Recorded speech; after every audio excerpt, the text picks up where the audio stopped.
And as this room fill up, be sure to hit that like button, share this content, let friends, neighbors know where to go when it's time.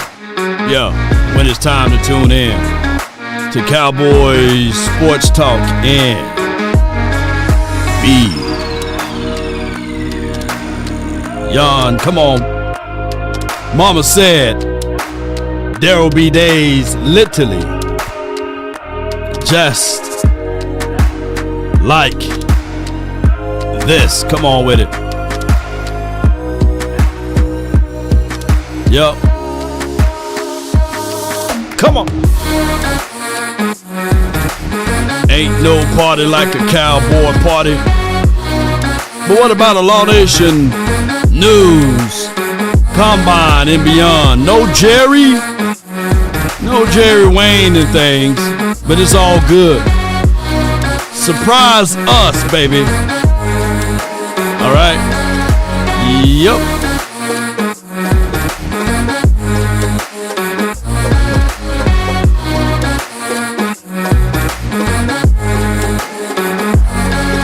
Jerry to the Jones. Come on with it. Also, follow the news, the trends. Come on with it.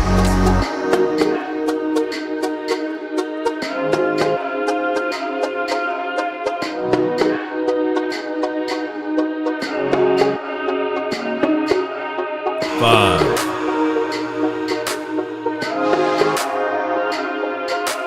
4, 3, 2, and hit that like button. Sharing is caring. Let me know if what y'all think and thoughts are of the combine, by the way. Yup. Come on. Ain't no party like a cowboy party. But what about a Law Nation's Grove? Ready? Run from it. Just realize all the same.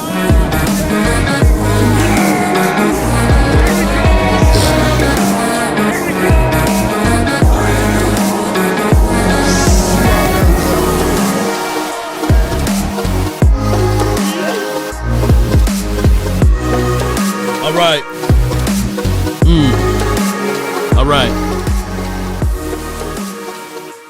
Good morning, good afternoon, and good evening. Appreciate everybody for tuning in and being part of these type of episodes. The Cowboys, the off season is here, but there are some different vibes, some different grooves of the Dallas Cowboys being in this particular juncture, because normally Jerry Jones, you can't get him to hush, but now he's tired, So at some point and at some time, it kills most of the vibes not hearing Jerry. What's your point? Yeah. Okay, so what? Well, we're waiting on you, Jerry. Shout out to Clarence Hill. He was the first to report that the Cowboys owner, Jerry Jones, has canceled his annual meeting with reporters on the Cowboy bus at the Combine. Can't fit into his schedule. Jones will talk to reporters next week during the Zach Martin retirement press conference. Is this something that we will have to worry about? And we got 2 super chats, and I thank y'all so much, man. Desmond, appreciate you. Thank you so much for your support. Is this something we have to worry about? Oh my God. Take the money out! All of it! All of it. Come on! What's up, Law and Order? Come on with it. I appreciate you. Thank you so much. And Angie, she states Angie selectively aggressive selectively. Law, I thought I was going to have to get a search team for you. Oh, my goodness. Take the money out! All of it! Oh, my goodness, My time now, come on! Law was missing like Jerry. Sacrifice. Yeah, Jerry and them. Shout out to Jerry Jones, man. Me and him working on this deal going on. You know, they gonna put me in charge of a few things that's around here. So some people gonna lose some jobs and they're gonna put me in that spot. Yeah. I'm gonna be part of the team. So that's what happened. You know. yeah. I'm gonna be part of the Jerry Jones team, man. Get your damn act together. No way, Jerry. Come on, Jerry. But when you start switching it up, the wind is blowing different. You know, the wind is different. And with Jerry Jones less talking, maybe we can get some law and order going. That's what it is. Some law and order is about to be present amongst all of you all, right? But with that being said, you know, I tell people when it's time for the underwear Olympics, don't fall too much into it, right? You may want to gauge and look at some people and look at how they run their 3 cones. 3-cone drills are better than the 40 time, right? Because nowhere in football that you're going to have to run just the 40, right? You're going to have to zig and zag, right? So, but what I'm trying to tell people is that, yeah, when you look at this particular combine, don't overinflate and be like, yeah, man, you know, this dude ran a 4.21, you know, oh my God, he's gonna be the best thing since sliced bread. But when we really look at those 40 times, let me see if I can pull them up. All time 40 times. Here we go right here. I mean, who on this list that you say, yeah, you know, that 40 time, yeah, that was a real one, right? I would give it to, pause if necessary, but I'll give it to Chris Jones, right? Chris Johnson, I meant to say. You can see that 4.24 speed. Xavier Worthy, is he worthy? You know, I don't know. I got a big reservation on him because the Eagles were able to lock him down. He wasn't able to take the top off the defense there. John Ross, you know, you really never got a chance to see that 4.22 speed. You know, so you might as well put an X by that. Didn't really see anything out of John Ross. Kalen Barnes, don't really see anything out of him. Is he even still in the league? You know, let me see who else. DJ Turner, yeah, he's fast, but, you know, I've seen him get burnt and stuff like that. Woolen, 4.26, haven't seen anything from him. Dre Archer, by the way. Henry Ruggs, man, shoot, that 4.27, he's in the jail somewhere, man. Yeah. They can't catch him, you know. He like this with that 4.27 speed. He like, whoa, put some money on my books.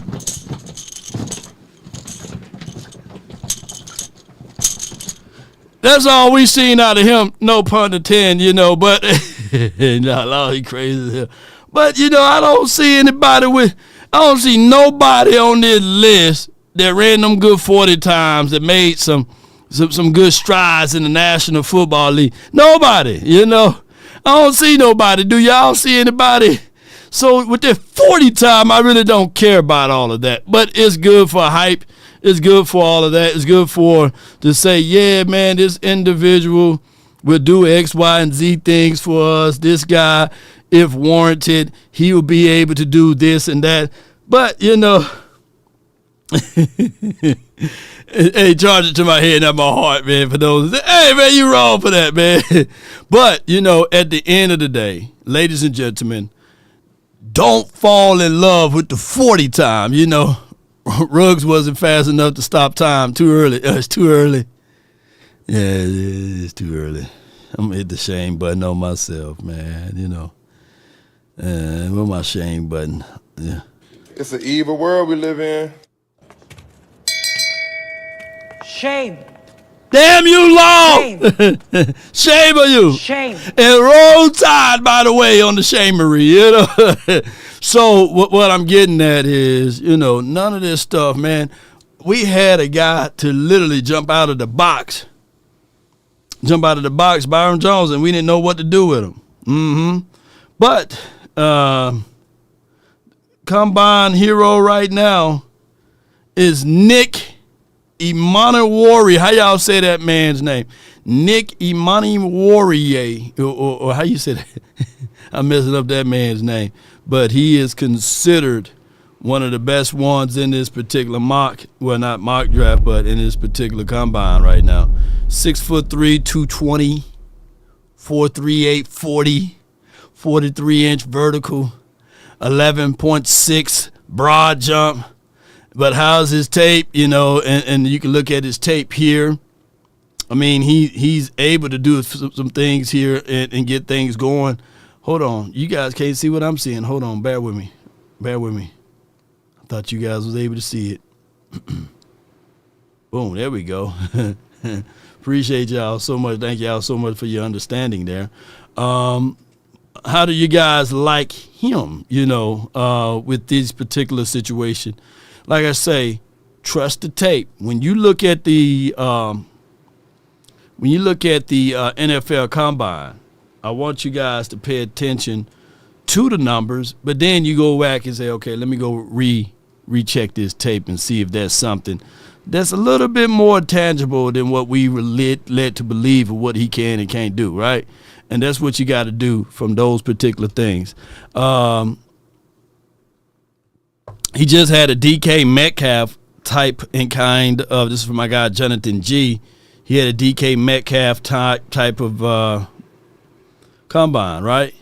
And you see him up here at the top, and he's able to just scoop that out. You know, when you're tall and you got that vertical height session, you can do a lot of things, especially when you're out in space, controlling the hook area. Can you come down? Can you feel? Can you hit? Those are things that you look for. And can you jump routes? Can you make it difficult for the opposition to throw it in a window? Now, every position is very much so valuable, right? People will say, yeah, you know, we don't need a safety shoe. That's like saying you don't need a Sean Taylor, right? Or you don't need a nickel guy. That's like saying you don't need a honey badger, right? So every spot is worthy of going out there and grabbing. Now, do you guys think because of the combine now, he would not be in the second round? He got to get him in the first, huh? You know, watch how you hit, rap, and yeah, you know, it's one of those things. So how do you guys like that? 6'3", 220. 4'3", 840, right? Do y'all like that? Is that something that you would like to take a look at? And on top of that, we can make small splashes here and there because also the Cowboys are considering adding to the fray Omarion Hampton, a bruiser, a back that's not going to go down with an arm tackle, a back that can run in between the splits, that can shoot up A gap and B gap. Are those the type of things that you would like to say to yourself, hey, man, give me that. I like to order an Omarion and an Imani, you know, let me get both of them and put them on the plate right here for the Cowboys. You know, can we get nasty with it? Because we want to bring the type of physicality. We want a running back that can catch, that can scoot and get upfield. Or do you go with the mindset? Of saying, we drafted to draft the keep away, you know? Yeah, he's a mid-first young star, and we got a super platinum level 3 tricks membership for 26 months. Shamar Stewart put on the show as well. Come on with it. They're your cousin? Yeah. Let me know. Yes, indeed. Appreciate your support. Gil, thank you for the fire and the goat emojis. If y'all agree with Gil, man, drop 100 in the chat, man. Drop 100 in the chat while I pull up the other information. Not to take away, by the way, the combine or what have you, because we do look at pretty much all of the things. We look at how a player is able to do X, Y, and Z, and what can we do to combat against those type of things. Yeah. Law, appreciate you, C-Los. Appreciate you. Thank you so much. But let's listen to, because I haven't gotten a chance to go over some of these things, and I want you guys to understand.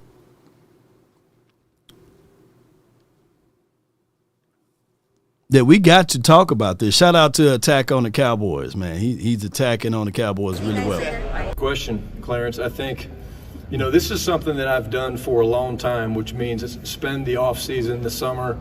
My wife gets mad at me, but tracking coaches. Listen, I literally call guys in the business that I know and that I trust, and I'm like, hey, tell me somebody that maybe you think the world of, but that I've never heard of.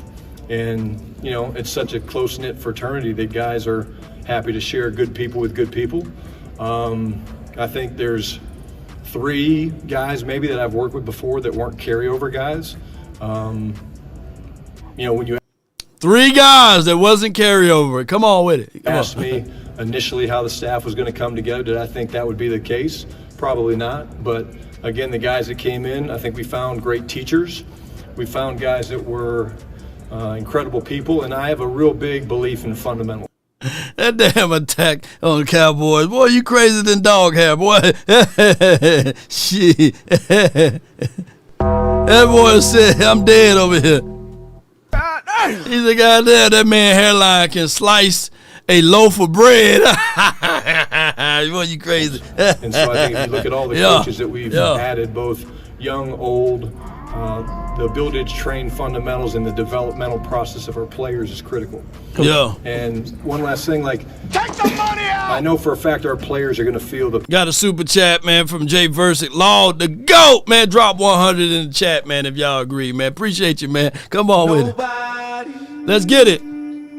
passion and energy of this staff. This staff is awesome, just in terms of the energy, the way they want to teach, the way they want to be on the grass. So I can't wait to see us get to work here in a couple months.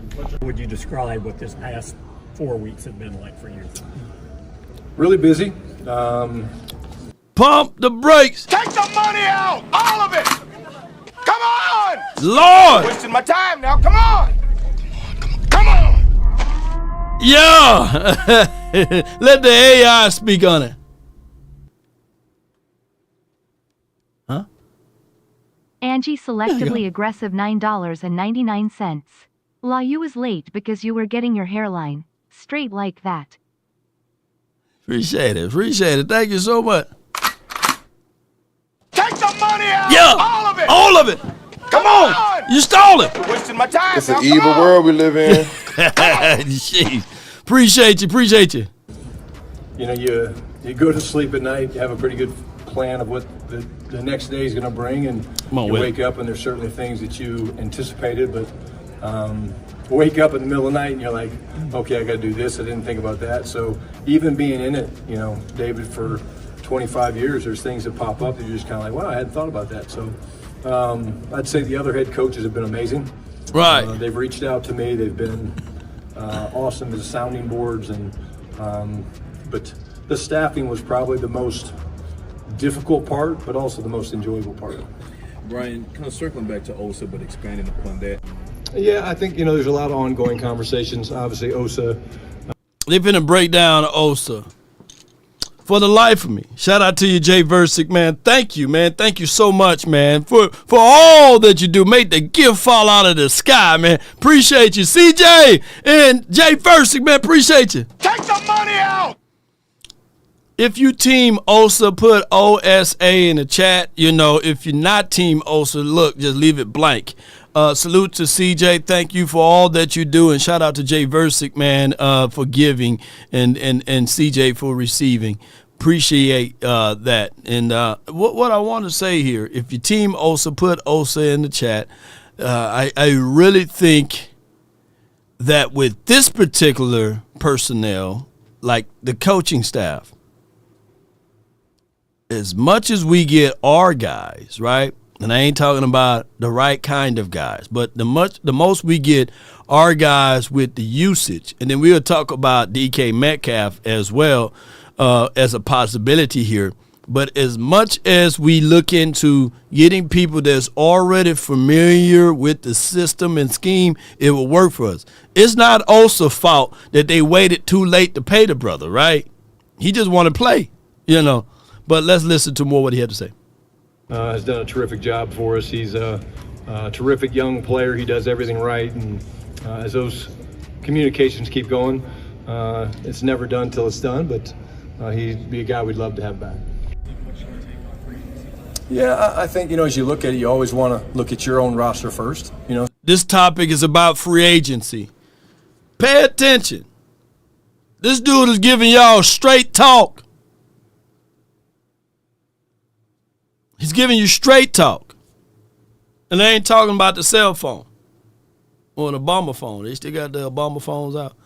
He's giving you straight talk, and he's giving us more than just like anything. And he's not beating up what Mike McCarthy has said, but it was always like when Mike McCarthy is going to talk football, even though Mike McCarthy got an A on his coaching grade last season, right? There's a whole nother conversation. But we getting football talk. We ain't getting no, how you doing, guys? And I'm not saying just because this guy is breaking down football talk that we have a better chance of winning, but at least if we lose in a game, at least we understand why, right? At least he can break down why we lost. But we didn't know why we lost the last 10 years. We didn't know why we lost the game because these guys didn't know how to talk. At least Shotty know how to talk and giving us some type of an ingredient that's going into this damn pie, and we can say, okay, all right, cool. If you explain a situation, at least he know how to explain it. If I can just give it to you guys that way. This doesn't mean that we're going to win every game, but at least we know what he's saying. So who can we bring back? Who are the guys that we feel like are cornerstones of what we're trying to get done? I believe in this, Nick. I think that there's talent acquisition, which is adding players, right? Whether they're internal, external, whatever that is, but there's also talent development. And I think that's where we're focused on right now as a staff is, okay, not just guys that are free agents that we want back, but let's take a Tyler Guyton, for example. Let's take a Deron Bland, for example. And man, let me help his apparel out. Yeah, he got to put he must got this shirt from Harry Hines. Harry Hines sells all of these blank hoodies. I'm gonna give you a few of those and put my logos on it. Let's listen to the rest of this conversation for the nation. Come on with it. Come on with it. What is the plan for them that we came up with as coaches to help them get a little bit better? Jake Ferguson a couple years ago, Lunda Wells had an incredible plan for him, and so Ferg had an incredible second year.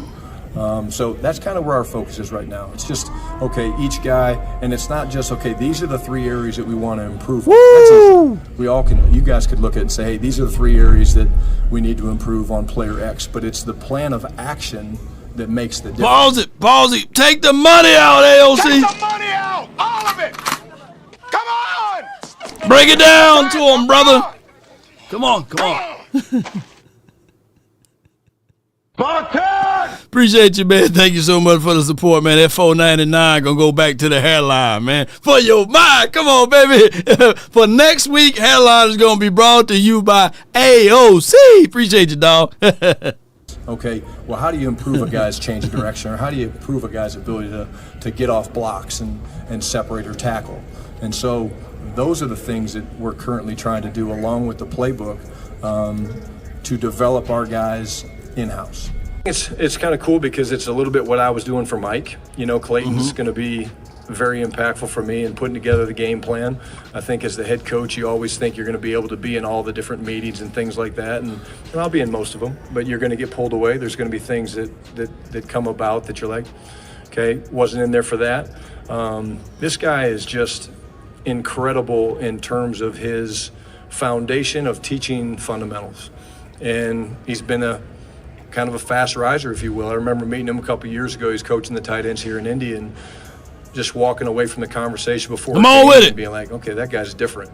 And then to see the success he had in Arizona, he's a guy that I've kind of been tracking and saying, hey, if he's been doing his homework, be a head coach and being the play caller, a guy like this would compliment me in some areas that I quite honestly need to be complimented, and I'll be good for him because I did this for the last.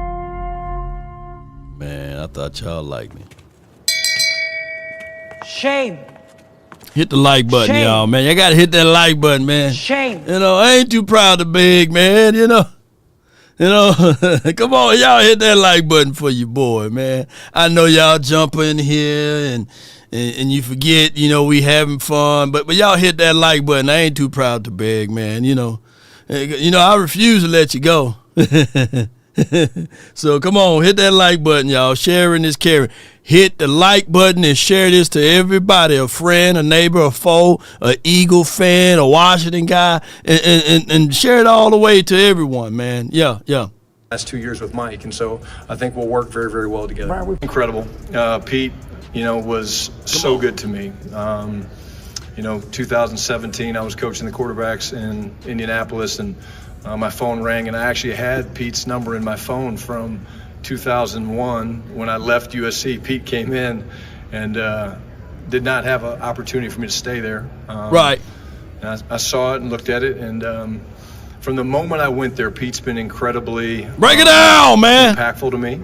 And what do I mean by that? I mean the way he looks at the game, the way he wants people to let their own personalities shine and not kind of put people into a box per se. I think that's one of his greatest strengths, even at his age. His energy, his juice, his passion. Again, it was a hard breakup. It really was. You know, I laugh about the let Russ cook thing. Pete and I truly just agreed to disagree. You know, we set franchise record for most points scored, and we just kind of saw it going different directions. But a guy that, if he set franchise record for most points scored,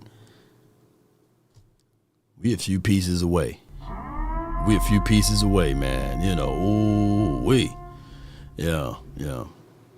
We a few pieces away, because I think it can happen again. Come on with it. Take the money out, all of it. Come on.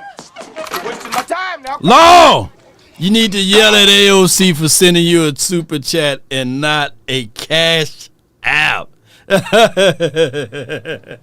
No, man. But hey, although, you know, I like the cash apps, I like the super chats too, and keep the algorithm going. Yeah, so both of them, man. I appreciate them though. You know, thank the super chats, the cash apps, and the PayPals. Yeah. So come on with it. Appreciate you. Yeah, I ain't gonna yell at him, but thank you so much. the guy's a Hall of Fame coach. I mean, to do what he did at USC, to do what he did, you know, at Seattle, and you know what he'll do in Las Vegas, and very powerful for me, because here's a guy that talked a lot about when he left. I think it was the Jets, New England. I can't remember, but he took a year off. He literally got a notebook out and he wrote down everything that he believed in. And he challenged me on that from the first day I was there. He said, Shotty, he goes, in a lot of ways, you're a football savant. Right. You've been around the game your whole life. Right. There's things that you've learned along the way that you don't even know you've learned. But what do you really believe in? And I thought that was really, really cool. And he didn't have to do that. Yeah, amazing coach that I truly probably, of all the coaches, including my father, he's the guy I probably model myself the most after. Brian, you've walked around. He's been great. He's been an incredible sounding board. Again, I think that focus on that. We're focused on other things. And when a guy's got vision. All right, here you go, right here. This is my point. Guy being one of them. He's kicking ass. He's doing great. And special man. Brian. Running backs first? Yes. Come on with it. This is what I want y'all to hear. Got vision. You want a guy that has contact balance. The fronts that we're seeing, the fronts that we're facing, require guys to be able to make hidden yards. You know, whether there's a free safety in the hole or there's a linebacker or a defensive lineman coming off the point of attack, you got to have a guy that's willing to run through arm tackles. I do believe that you have to have the ability to catch the ball coming out of the backfield. Why do I say that? If a team wants to commit to stopping the run, there's ways that they can try to do that. And we don't want that to take an elite runner or a position like that out of the game. So if a team's doing a nice job stopping the running game, you want to be able to get them involved. Catch out of the backfield. Catch it. Doesn't mean they have to play like a receiver, but they have to be able to run routes coming out of the backfield and have the ability to separate and run after the catch is important. Offensive lines, it's different. You know, it's based on whether you're talking about the interior guys, centers, guards are a little bit different. Tackles are a little bit different, but the thing that I'm interested in watching is the development of a couple of the second-year players. You know, you watch. Listen properly. Josh Blaze, appreciate you. Thank you so much for the super chat. States Law, what do you think about this? Janty/Hampton in the first. In the second round, give up it for Garrett Wilson. In the third round, get a defensive line player since this draft is deep on them. Blah, blah, blah, blah, blah, blah. Hell yeah. Shoot. Garrett Wilson. Straight up. You talking about a second round draft pick straight up? Hell yeah, I'll do that. I'll throw in Jalen Tolbert just to sweeten the pot just a little bit. And Jalen Brooks. Yeah. I'll throw in the Jalen's, man, and in the second round draft pick for Garrett Wilson. Yes, indeed, man. That dude is amazing. And that will solidify a few things for us. But if it's a choice between Garrett Wilson and DK Metcalf, man, give me my Mississippi boy. Give me DK Metcalf. Yeah, and the reason why I'm saying DK Metcalf, he's at the tip of his contract now. So he's already received money or what have you. He's only 27. I think that he can create space. And this was a great article written by him. Cowboys trade for DK Metcalf, urged in a Brian Schottenheimer reunion move from the Dallas perspective. If this is a DK Metcalf trade rumor, a variable idea for the Packers, because the Packers need a wide receiver. They've been talking about the reason why they lost is because they didn't have no wide receiver. What amazing. Why can't it be valuable for the Cowboys? And it states here, when you look at CeeDee Lamb and you look at ultimately what CeeDee Lamb needs in a nutshell would be another opposing threat on the outside. Now, I like Garrett Wilson, but from my mindset and my ideology, since we're going to be running the ball a lot, you need one of those bigger, burlier type of wide receiver that can warrant if you put a smaller defender on him, he'll just smash you, just run you over, right? And it's just a game of pitch and toss. A game of pitch and toss, because that's exactly what we saw in the damn Super Bowl. They had a guy like 5'10" on A.J. Brown. He couldn't even reach up. He was my height and my size out there, and he was trying to guard A.J. Brown and them by himself with no safety help over the top. Why? Because they had a loaded box, baby. So when you look at everything, contextualize it, I'm trying to create mismatches. I want to be able, when we get off of the bus, that we automatically won because of our advantages of the mismatch. There was no fear or no threat on anybody when they saw Jalen Tolbert out there. I've literally seen tape that they waved Brandon Cooks on. They're like, oh, man, he ain't going to take no top of no defense off. And if he doing a deep drag, them tiny legs, hey, man, we get to the quarterback before that time frame. So, yeah.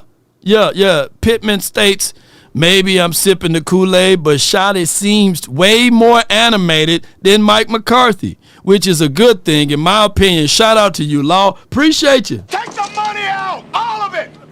Yeah. Come on. Yeah. You're wasting my time now. Come on. Come on. Shout out to you, man. Great super chat, too. Shout out to you, Sugar One Williams States member for 37 months, Silver Level 1, man. Appreciate you, man. Thank you for your support. Yeah. I can't say the other part, Sugar. You know what I'm saying? Even just me calling you Sugar, I be feeling weird. I'm a confident brother, but I can't say the whole SD. That's what I'm gonna call you. Y'all read his name out, but he been a member for 37 months. Yeah. Angie, come get your man. Come get your man now. Take the money out. Angie, come get him, Just tell him he's sending all of that money my way. I know he be giving you the money so you can send it over here. Hey, Sugar, SD, make sure you send it to Angie so Angie can send it over and then I can read your comment. Let's go. Now, where were we? We were talking about, this is where we was at, right? We were listening to Coach. I lost train of thoughts, man. I'm getting old over here. We were listening to Coach, right? Cooper Beebe, Tyler Guyton, those guys. Tyler Guyton's been in the weight room every day. He's working his ass off. And to me, that's really exciting. But I think the influence of Clayton, the influence of Connor Riley, I think that package was so important for us. Landlord from Wakanda, what's good? He is ready. Yeah, he is ready. He's been. All right, so he was talking about this. What happens when you hate so hard? And shout out to you, Jeffrey. Thank you for the Cash App. And Isaiah, thank you for the Cash App. And Pam Dunbar, thank you for the Cash App. I really appreciate all of y'all. I'm a rich man now. I thank you. Jerry Jones just cashed at me, y'all. I'm just playing. I had to say, hey, all right, man, I hear y'all though. Nah. But what happens when you hate so bad? And I need to send this over to my guy AOC because I want to hear him break this down too. But what happens when you hate so bad, ladies and gentlemen, that you fool around and give the answers to the test? And I know he probably covered this a long time ago, but it's always good to rehash a few things. It's always good to rehash a few things. You know, SD1 says I will transfer things accordingly. Boy, your mama really do care about your schooling. Boy, I wish I had that drop, man.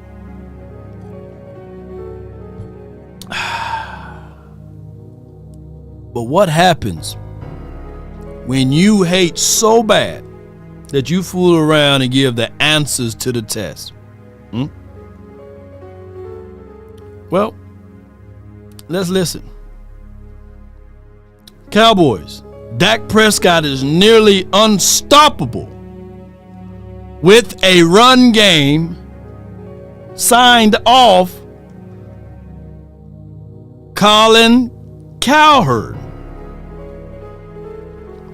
And this was a post that I did earlier of last year, somewhere around this time. Hear me out. Instead of thinking that Dak Prescott is the only problem, just fix the run offense. Build a defense that can stop the run. Turn off the 3-ladder to 4-ladder networks and just stay focused. Don't listen to the negative energy, people. Not just listen to what he had to say. Since Dak Prescott has been in the league, this is pretty amazing. When he gets 30-plus rush attempts behind him, he's virtually impossible to beat, 53-7. Less than 30 rush attempts, he's not a very good quarterback, 20-34. But this is more sobering. If Dak just gets 100 yards rushing, again, he's Mahomes. He's 64-17. Woo! Did y'all hear that? Did y'all hear that? I have to rewind your mind to it. Let me see. Drop 100 if y'all heard it, because I know y'all heard it. And I refuse to let you go. And if I have to beg, not please, not for your sympathy. Yeah, come on, baby. Did y'all drop 100 down in the chat? And what are we trying to do now? What are we trying to do now? Sway. How, Sway? What are we trying to do now? Oh, my goodness. Let's listen one more time, you know. Come on with it. Since Dak Prescott has been in the league, this is pretty amazing. When he gets 30-plus rush attempts behind him, he's virtually impossible to beat, 53-7. Less than 30 rush attempts, he's not a very good quarterback, 20-34. But this is more sobering. If Dak just gets 100 yards rushing, again, he's Mahomes. Just get all he needs is 100 yards. I hate to get ready for a player like Jeanty and another team picks him first. Yeah, that's the price of doing business, TC, on the drums. That's the price of doing business. But that's why this running back class is big. Yeah, and I explained that earlier on my morning video. Yeah. Boy, we can just stick on this topic all day. Come on. Since Dak Prescott has been in the league, this is pretty amazing. When he gets 30-plus rush attempts behind him, he's virtually impossible to beat, 53-7. Less than 30 rush attempts, he's not a very good quarterback, 20-34. But right. This is more sobering. Sobering. If Dak just gets 100 yards rushing, again, he's Mahomes. He's 64-17. If he gets less than 100 yards, Dak Prescott has 9 career wins. That's it. And the Cowboys are making no move at running back. It is very clear, indisputably, inarguably clear. Dak is a completely different quarterback with a run game. But once again, the Cowboys fall into this, we're smarter than everybody else. We're just going to go back with our guys that we drafted. Wow. Look, I didn't age that much, but that's me a year ago talking about the same thing. The same thing.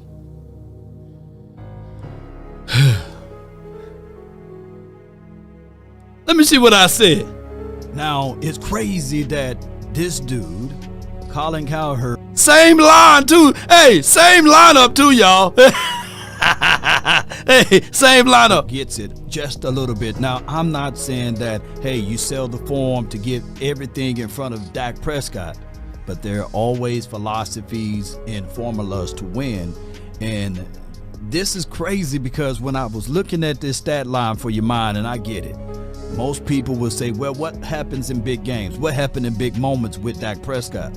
I'm trying to win every year. And if this will be the last year of Dak Prescott, all they got to do, and hear me out, instead of focusing in on Dak Prescott being the public enemy number one, fix the run offense.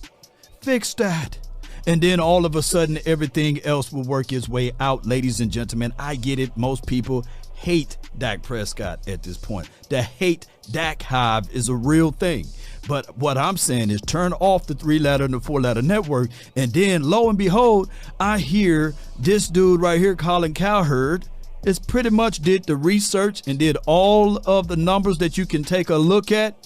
And Dak Prescott is a play-action quarterback. He is the exact same thing that I said in this wonderful write-up. And what I'm saying is put run game around him and figure out a way to stop the run. Dak Prescott on his own will not be able to win you games. Woo! Come on with it. The truth. Boy, I'm telling you, man, just a year ago, I was saying the same thing, baby. Come on, man. Watching law. Come on, man. I should have put the same hoodie on, and said, hey, time machine, Come on with it. Drop 100 if y'all agree. Put a 0 if you disagree. Drop 100 in the chat if you agree with Law. Put a 0 in there if you disagree. So what I'm campaigning for, Cowboy Nation, is to at least attempt to do my theory. That's all I'm asking, man. Can we stop the run, and can we run the ball? If we can do those two things, we'll be great, ladies and gentlemen. Yeah. Raymond, why you gonna disagree with me, man? Drop 100, man. I need 10 more 100s to get rid of that 0. I need 10 more 100s to get rid of that 0. It takes 10 100s to get rid of the 0. So I drop 100 10 times, man. Come on. And shame Raymond. Shame. We got to get that grade up. Shame. Yeah. So, damn, Jerry. Now, Jerry, you just hating now. Yeah, you need to grade on the curve because you the part of the problem with this. But if it's somehow a situation and scenario that you fool around and saw Jerry Jones and and you saw him put that 0 down in there, and it was him, right? It was nobody else but him. Then you was driving, and then all of a sudden you hit something, and you was trying to say, hey, Jerry, it's Jerry's fault. You know, it's Jerry's fault. The reason why I skipped the curve and I drove off of it, and it's Jerry's fault. You got to reach out to our partners, man. It starts from the first phone call. Most of the time, you're going to talk to Gene Burkett, a 30-year partner. You're not going to talk to some employee that just got put on the phones that day. There are things that are so crucial, especially if it's a cataclysmic event, to have our experts get out and look at the vehicle, witness statements, photos, the whole thing. Call Frenkel first. Chosen by the people, feared by the insurance companies. Call Frenkel first. That's 214-817 and all of the threes. 214 or 817 and hit all of the threes. Salute to Jason Fuller for dropping $10 in the Cash App. We really appreciate you. But you can always drop by also Frenkel and Frenkel Personal Injury Lawyers. If you are any major accident, small ones, fender bender, just reach out to Frenkel and Frenkel Personal Injury Lawyers. That is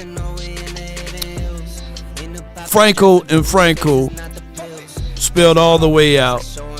They have over 100 years of experience combined, not individually.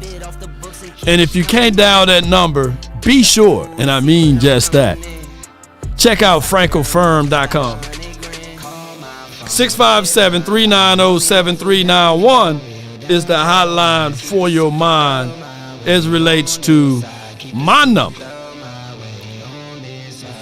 But I got Miami in the house. I got Florida's in the house. From the 305, you're live on the Nation, brought to you by Frenkel Firm, man. What's good with you? What's good, Big Law? Not much, man. What you got? Hey, listen, everybody know that Dak need a run game, right?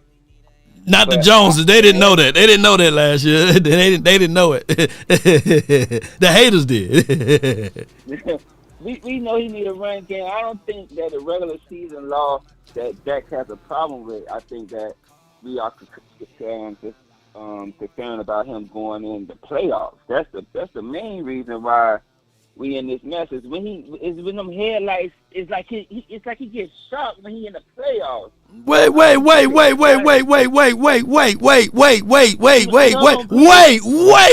305. The man just called out his record, man, when he had run game. And when he's undefeated. He's undefeated in the postseason when he had run game. Believe it or not, the 2 times we won, the run game was really going, you know. Well, you know, against the Tampa Bay, yeah, because we just had to bleed the clock out at the end. But when he have run game, bro, he winning. And you can stop the run, he's winning. But all of the losses came is when running backs was averaging 2 yards, 3 yards, 2-3 yards. True story. So do you think this scheme right here is going to be a better run scheme than we had? Hell yeah! Hell yeah! Huh? Look, have you seen Jeff Blasco? I see. Okay. Yeah. I'm not beating up Jeff Blasco, but have you just seen a picture of him? You know, shoot. You probably have more on your resume than the Jeff Blasco, right? Yeah, I hear you. Go ahead. Well, what's the but? Go ahead. No. So no, it's no but. I'm just saying it's like every coach that come in here, like, I don't know if you see it or not, man. It just seems like they run the same plays, bro. It's like they running the Jason Garrett play. Nothing in that interview tells me that he's going to change anything. It sounds like it's coming from Jerry and Steven. I don't know what y'all did you hear Shotty? Did you hear Shotty say that there's no carryover from last year? You got Connor Riley, who's fresh. Kansas State led the conference. They were top 10 in the conference in offense, right? And he was the OC/offensive coordinator, offensive line/OC there. and they went and got Clayton Adams, who said he's going to bring physicality. Those are things we haven't heard since the Bill Parcells administration. Just being real with you. Now, I'm not putting no lipstick on the pig. I'm not putting no Kool-Aid in his glass. But you got to give these guys a chance to fail, right? I don't think that they're gonna run the same play. Jerry not even at the bus at the combine right now. Jerry, it's some different winds around here, bro. It's a different. It's different. He's not there right now. Jerry ain't running about no football right now, man. Jerry. Last year, Jerry was eating his McGriddle, talking to all of the reporters. This is the first time. This is the first time in 35 years that Jerry is not speaking. This no. There's no. I hear you. No. You ain't. You hear me, but you ain't feeling it. You ain't feeling it, dog. I feel you though. I just this drought just had me so scared right now. It's like I don't want to see the same thing repeat over and over. I don't want to see the receivers do the same routes, man. I don't want. Hold on. This drought 305. 305. This drought been going on for 30 years, right? Right. This the first time in 30 years Jerry not even speaking at the combine. How about that? It might be a change. Now you know what I'm gonna be optimistic about. It could be a change. You're absolutely right. This is the first time he hasn't been talking in the draft process. Yeah. So it might be a change, man. But Well, before I go, that part is a change right there. right. We'll see. But I don't think we need Jesse to do that, though. You know what I'm saying? And if Jesse this special player, I don't think he's gonna be there at 12, Law. What you think? I don't think he's gonna be there at 12. Well, if he gets special, Jesse, I don't think Jesse gonna be right there. I don't know. I don't have the crystal ball. But if Genty is not there, Tet would maybe be there. And if Tet and Genty won't be there, leak some news about Amarion being there. The whole thing is you can't fix all of the holes on this team with the 12th pick anyway. You can't fix all of them. I always say it's a 2-year process with this, Law. I just feel like it's a 2-year process of putting this team back what we need, and we got to hit on these drafts. We got to hit on these drafts. So I like the idea. So what's the idea with Metcalf? Like, that's true? Like, they trying to pursue him, or what's going on with that? Well, they are rubbernecking to see what can they get out something in return. I think that DK feels a certain type of way, and he want to get out. He want to get out of Seattle land. So it's not announced yet, but he's going to be looking for a team. And Green Bay Packers really, really want DK Metcalf. But since we got Shotty here and he coached up DK, we hope that sometimes you need favors. Sometimes you need a little dash of a little favor here and there. And I hope that the Cowboys can get a kind of caliber of a receiver like a DK. If not, that won't be like the season is over with. There's still other options. Garrett Wilson.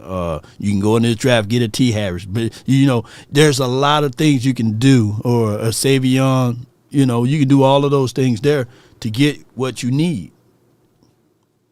Yeah, I like the Gary Wilson. I really like Wilson, man. I think he'll be a real compliment with CD. Right. Because CD could play in the slot more. Wilson could take the top more. And Metcalf can too, but Wilson, man, he reminds me of Scary Terry over there in Washington, like that speed, man. I'm a Florida boy, man. I love that speed, man. Mm-hmm. We need that receiver that can take over the top, because right now we got Turpin, one of the fastest people in the league, and we don't even use them. Like, we don't even use them, and that's the thing. They didn't use them. They didn't use them.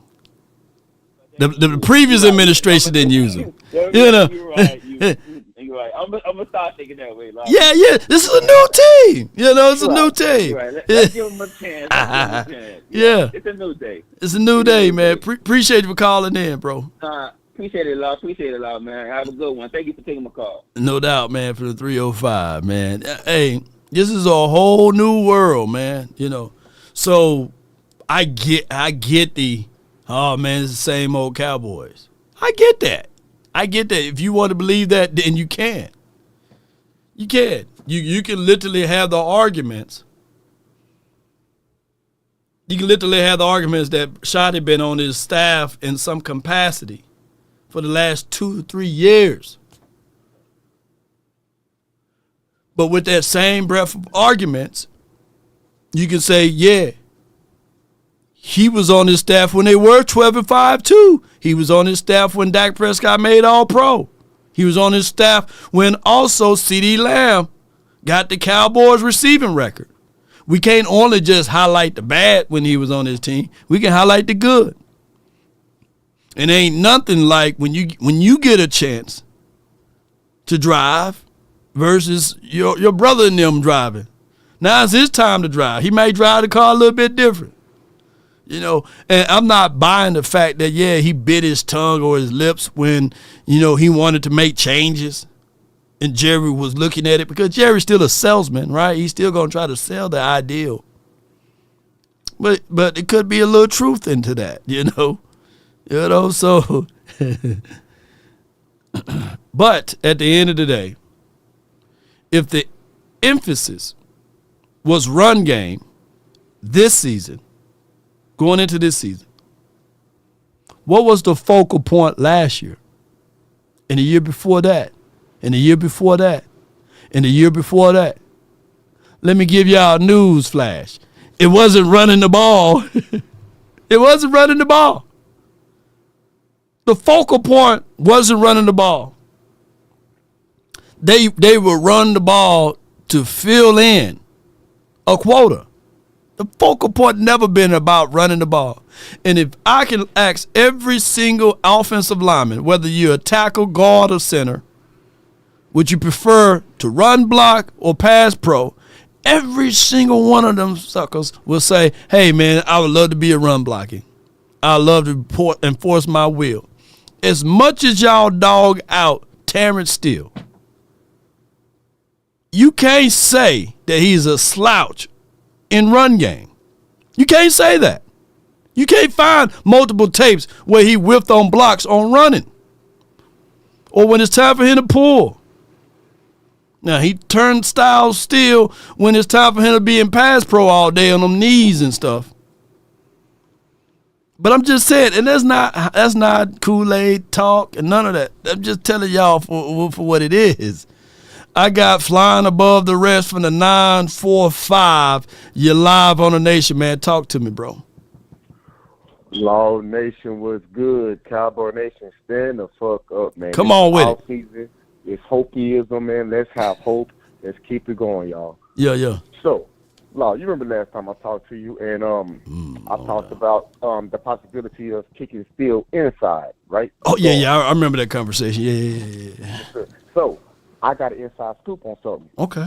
So, I'm hearing they're planning on moving Cooper Beebe to right guard and plugging in Hoffman in center.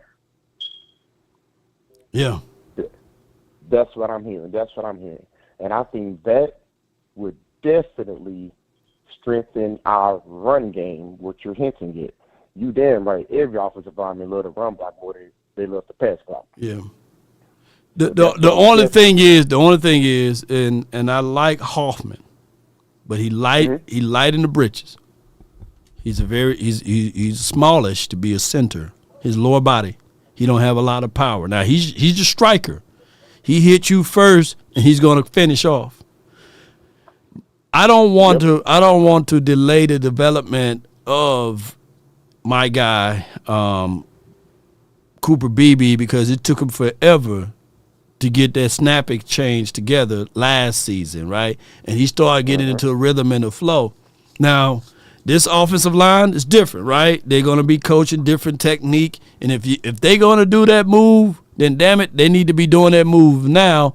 And I need to see. It's good to be versatile on that offensive line, by the way. But what my problem is I'm seeing Brock Hoffman get pushed back a lot. You know what I'm saying? When they line up at zero, right? And it's time for him to anchor that butt down inside.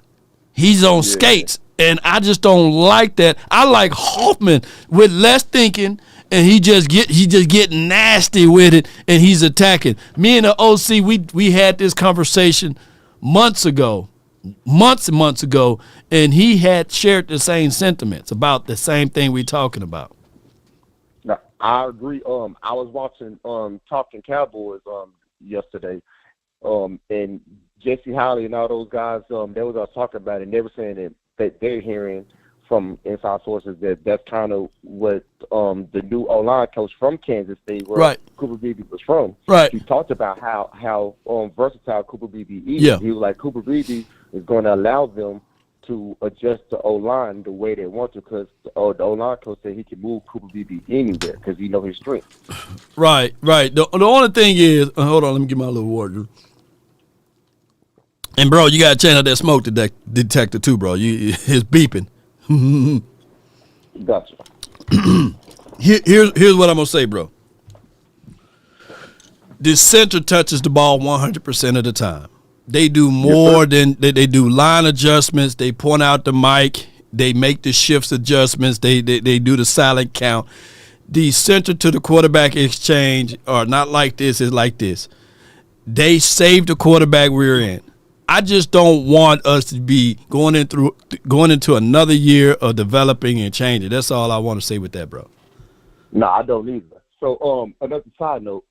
So, I like the Chris Olave thing, but I'm more thinking let's give up a 2 for DK, because that'd be a great, like you said, a great opposite person to go on the opposite side of CD. Also, with DK and his size, man, we talk about run blocking. You can always run on DK side. They know he's going to clear some holes out. Hell yeah. We can use him sometimes almost like a second tight end just because of his body size alone. Now, I didn't know we had Chris Olave at play, but I knew about Garrett Wilson. But if it's DK Metcalf, I'm still taking DK Metcalf. I just like the size. I like the short area quickness. And then I love the opposing threat on the outside that I know DK Metcalf can bring to the table versus Olave or Garrett Wilson, even though those guys probably be better at wide receiver than DK. But I'm just looking at the role in general. Right. So Law, if the Cowboys, let's say they do spend a second-round pick on the DK, what are you doing with the 12th pick? With the 12th pick, I'm drafting a running back. Okay. I'm drafting a running back. I'm going straight dog nasty with the running back. Right. All right, that's all I had for everybody, man. I just want to say, Cowboy Nation, stand the hell up, y'all. Come on with it, man. Appreciate you, bro. Thank you. Yes, sir. Yes, sir. That's flying above the rest. It's I don't the biggest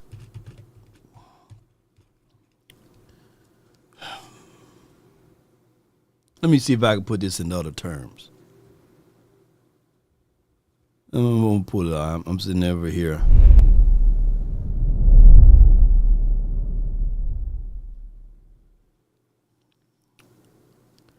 I want to put it in these terms right here. I want to read your comments while I put it in here. Appreciate you, Scotty. Thank you. Come on, man. He said, need to stop yelling, you know. His breath hot as, get out of here, man. Come on, Scotty. Pause, man. I don't know that man's breath, but. Oh, my goodness. Shout out to you for your super chat. Here's what I want to do as I reparse myself. All that damn yelling I was doing.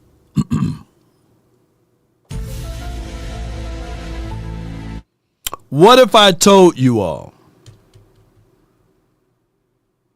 What if I told you guys that as bad and as poor and as horrid this offensive line is alleged to be or appears to be last year, without a valuable scheme, there was no system or philosophy that this offensive line had last season, that overall that there were only 9 other teams better than the Dallas Cowboys, They still finished top 10 in offensive line play. Now, that could be due to when Zach Martin got up out of there and when they finally moved Tyler Guyton up out of there too. I don't know. But overall, we finished 10th in the National Football League, meaning that only 9 other teams were better.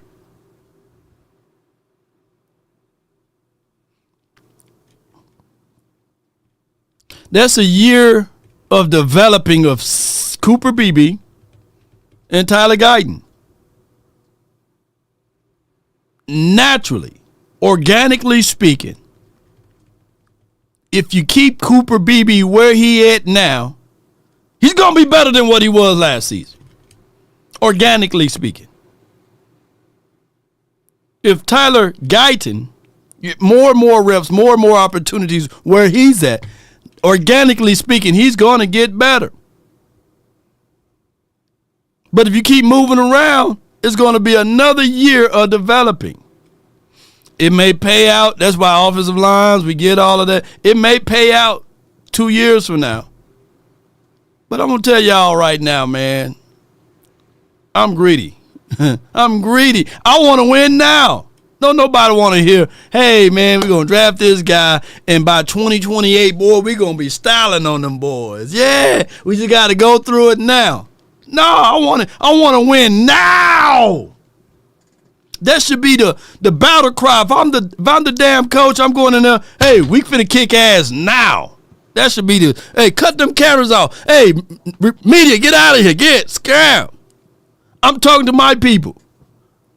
We want to win now. And look, we got the people that's inside our division winning and stuff. The Eagles, man, they singing over here, dropping bird droppings. Hey, we got Washington talking smoke. Hey, Giants talking smoke. It's no time for us to develop, guys. I want to win right now. Yeah, that's what I would be saying to them. If I'm Schottenheimer, I'm getting the opportunity to coach. I'm bringing the best. I'm going to let them know for 25 years they overlooked me. Yeah, they counted me out. I'll be playing that song. They counted me out. They counted me out with a J. Cole song. I'm loading my clips, whatever the lyrics are. I'm saying that in the locker room. They counted me out for over 20 years.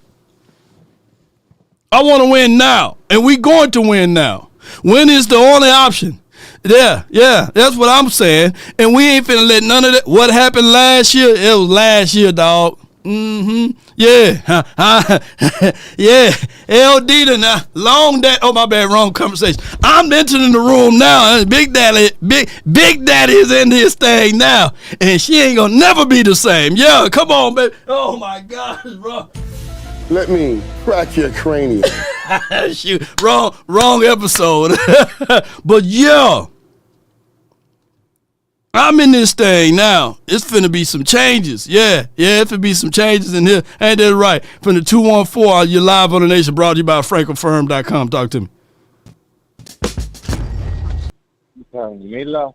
Yeah, you in there, dog. You in there. Hey, I'm happy to talk to you for the second time ever, and I'm a big-time Cowboys fan. I got Cowboy everything just like you right now. And I'm scared about this new coach. Like, do you know what you really need to be doing, or is Jerry going to run like his running back McCarthy? Man, Jerry can barely talk at the combine now. Jerry got a lot of things going on, man. Y'all pray for Jerry. He got a lot of things going on right now. Father Time is undefeated, and you're here today, you're gone tomorrow, and you can see when the weather is changing. Man, you ain't never lied, and he still got that case going on too. So that's probably another reason why you man, yeah, you got the SA case going on. That's probably why they pushed it back. They're like, man, your health, man. Hey, chill out, eat this McGriddle, and let's do less work. We're gonna put you on load management reports now, And I ain't making. And we all, and we all got to go down that journey one way or another. We can't escape it. Yeah, you ain't never lied. And I've been saying, what you've been saying a lot. What I've been thinking, They need to go ahead and sign Michael Parsons, bro. That is the best defensive end we ever had in a minute. Yeah. And last linebacker defensive end. Right. And go ahead and get Myles Garrett. Yeah, go get Miles in them, yeah. And I'm like, the other dude, he ain't doing too good. Who that? That dude that we got, he ain't doing too good. Who that? Number 58. 58? Who that? Mozzie Smith. Oh, Mozzie. Oh, well. He ain't doing too good. That's why. That's why. What you do with Mozzie is you say, "Hey, this last chance, we going to put some parameters around. There's always competition that we're going to bring in more and more bodies. There should be a rookie that they bring in or a veteran that they bring in. They get some snaps and stuff, and they say, Mozzie, hey, we're going to break this pool stick. We're going to put it in the middle of the table because there's no sponsors. This staff didn't draft him, so they going to look at him like, hey, if you don't get it right, man, there could be a situation that we put you on a trading blocks. Yeah, somebody like you. That's a trade to get Myles Garrett. They can package up some stuff. I think that this staff now, of course, Jerry can say a few things of what he wants to see, but man, they probably, Jerry looking like they can roll him up in a wheelchair and put him in the end of a corner somewhere, and by the time he try to make it down his way, shooting practice could be over with. So Jerry getting long in the tooth. This team, if the people on the staff wants to win, they're going to make sure they squeeze out the win. White Cotton, I suggest everybody to go watch a few videos of White Cotton. He ain't no push around guy, and I think that that's about to happen. He's going to look at Mozzie and say, hey, dog, if I seen White Cotton go toe-to-toe, blow for blow to Quinnen Williams, who the hell is Mozzie to him? So it's going to be a situation whereas the rubber meets the road and last chance that's how it's going to look. And I'm like, I've been watching NFL combines, and there's some people that's doing pretty good. And I'm like, man, Cowboys down for me help. And like you said earlier, we need everybody. Yeah, we need everybody. We need that speech that I was saying, that the coach closed the door, look at all 53 guys eye to eye and say, hey, we winning. We whooping ASS, BTA, I think it's about time for Cooper Rush to go and the other dude that we got from San Francisco. Yeah, both y'all need to go. Well, Cooper Rush is a free agent, so, I think he needs to organically speaking, he might already be gone.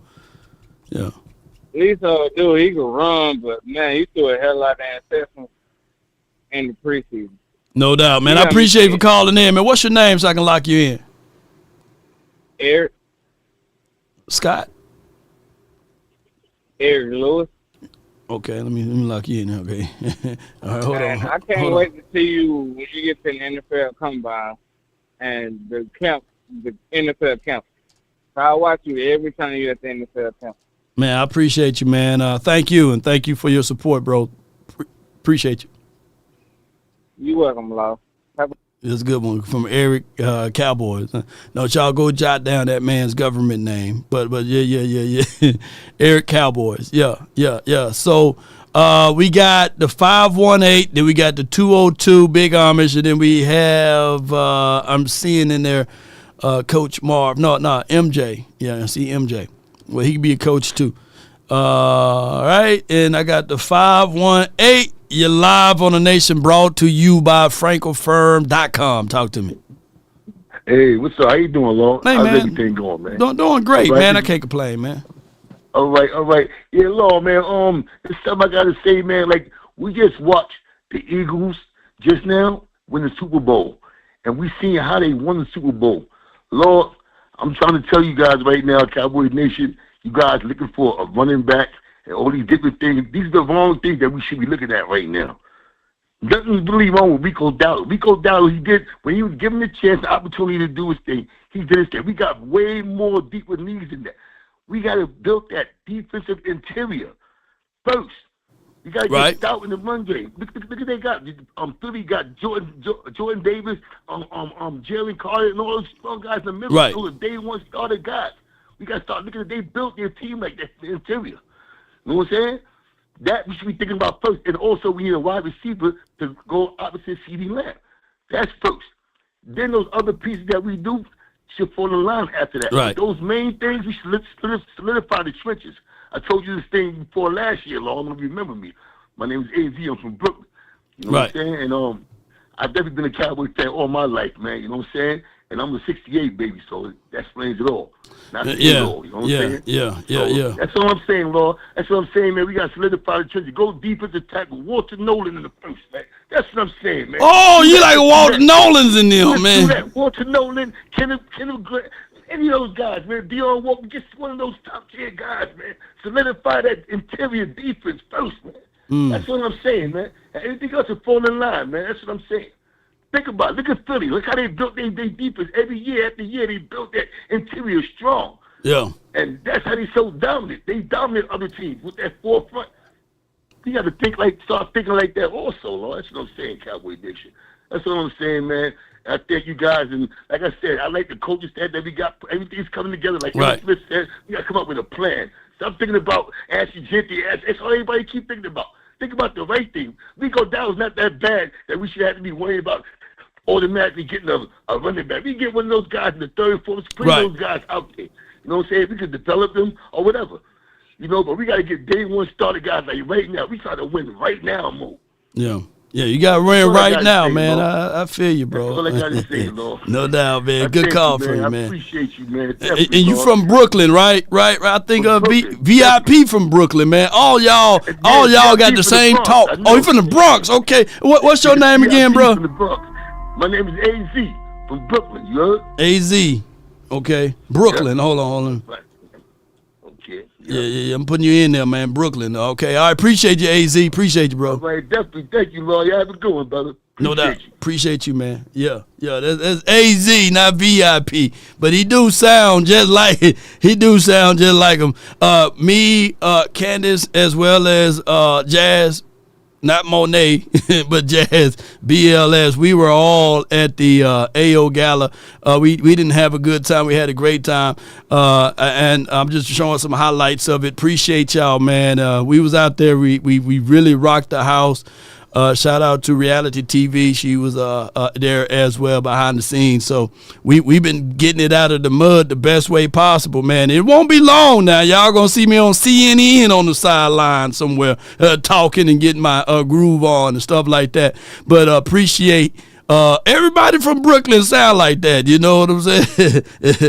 Yeah, everybody be sounding like that for some strange reason, you know.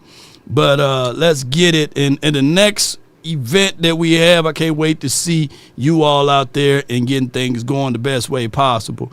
All right, I got Big Amish from the 202. Then we had the 206 in the mix. But Big, you're live on the Nation. Talk to me. How about them Cowboys? Y'all. Yes, indeed. Let's talk about TOP, time of possession. Come on with it. Well, I never will put the words in my mouth, but the filthy team, I will never call them their names because I hate them with passion. Yeah. So they were number one, time of possession. I think it was over 34 minutes. I mean, so what does that do? What does that do for, I'm just saying, I don't know how much we could address in this year through free agency, post-June 1, draft, but I think we have to address that offensive line because if we get and get some, not only we need a starter and a backup, right? Solid backup, a starter because we don't. Something might just give. We don't know. Right. And you're right about Hoffman. Yeah. I don't know. Maybe he's great. I don't know. I'm going to defer to the coaches on that, but we need a solid offensive line for Dak and for the running game, right? And so The time of possession is also going to help your defense out. Don't forget, that filthy team was able to tee off because they were fresh. They're good, but they were fresh. When you're fresh, you could dog out. You could take risks. Like your offense, getting those extra first downs, and how does that impact? I want you to elaborate, if you can, on how that impacts, and also the mentality of your defense, especially when it needs some wind, right? Yeah, I mean, you keep your defense off the field, meaning that, the thing is with offensive linemen, they never sub out, right? You get your 5 guys, they stay there. So when you have a fresh defense, right, you can rotate them boys and move them in and out, and now all of a sudden they're attacking the quarterback because their ears are pinned and they know the team is trying to get scores and points on the field. So when you do those type of things, it creates all types of those type of chaoses when you control the clock, because you have a rested defense, and then you'll be able to penetrate and get sacks and stuff like that. So yeah, I always like to be in control versus the person that got to bend and not be in control of those situations. So yeah. It creates situational, issues for your defense. I mean, or advantages, right? Whether your defensive backs are fresh or whatever, you're going to rotate them in. I agree. Now, the other thing I wanted to ask you about is, as far as the draft, if you had Ashton Genty, because we do need, in all fairness, Clayton Adams, from when I saw it, been doing a little research. He had Connor, and he has Trey Benson. That guy from Florida State was 6'1", 6'2", and ran a 4.3 40 until he got hurt. So he likes these big backs, and I forgot who the third string. They did have a smaller back, but he does like these bigger backs. He do. Yeah. Now, that's from what I see. And I know Connor is a free agent, but I think he's long in the tooth. But we knew, right? He's long in the tooth on that.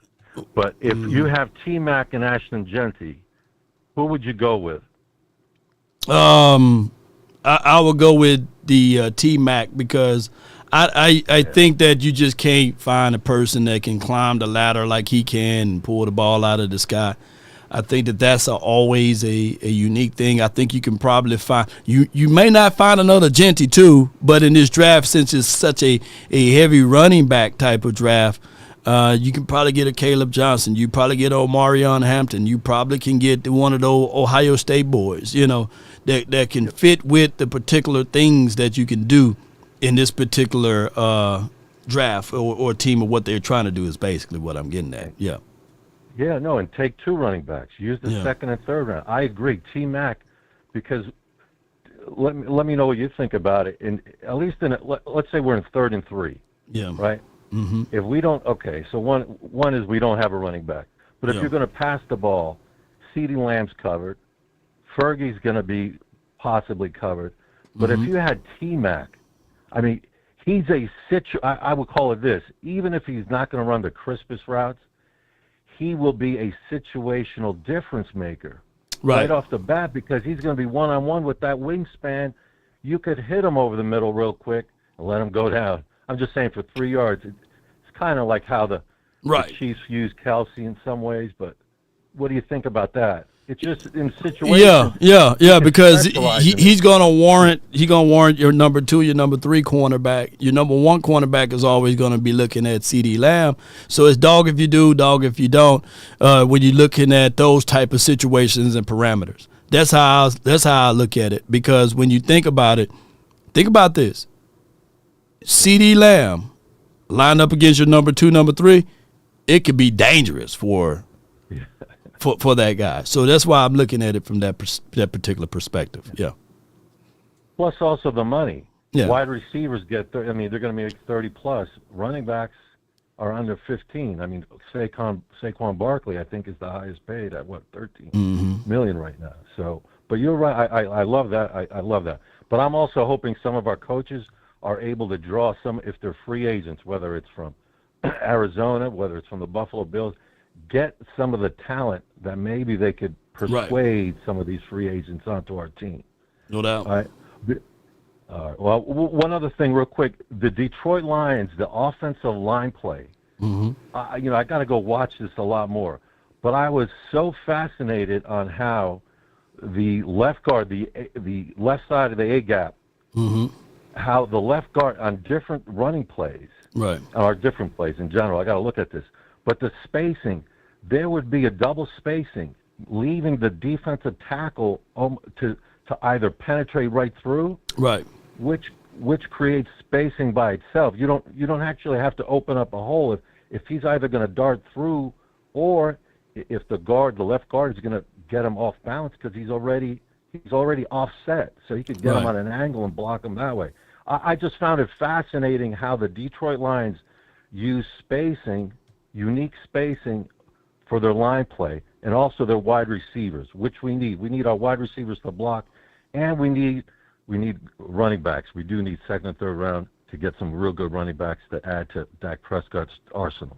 That's all I got for you. Man, appreciate you. Thank you so much for calling in, man. You have a good one. Thank you. Oh, yes, indeed. And how about them Cowboys? How about them? That's big Amish, man. Appreciate them. Yeah.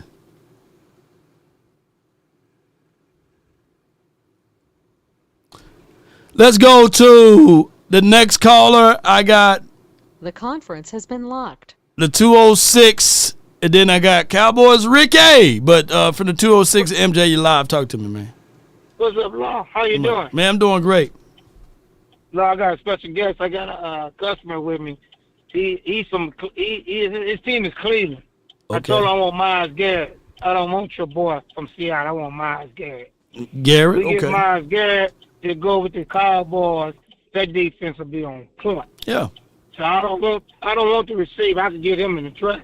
I want Myles Garrett to go with number 11, and we'll have the best defense in the NFL. Right. Because now that gives your corner chance to get interception, safeties, linebackers.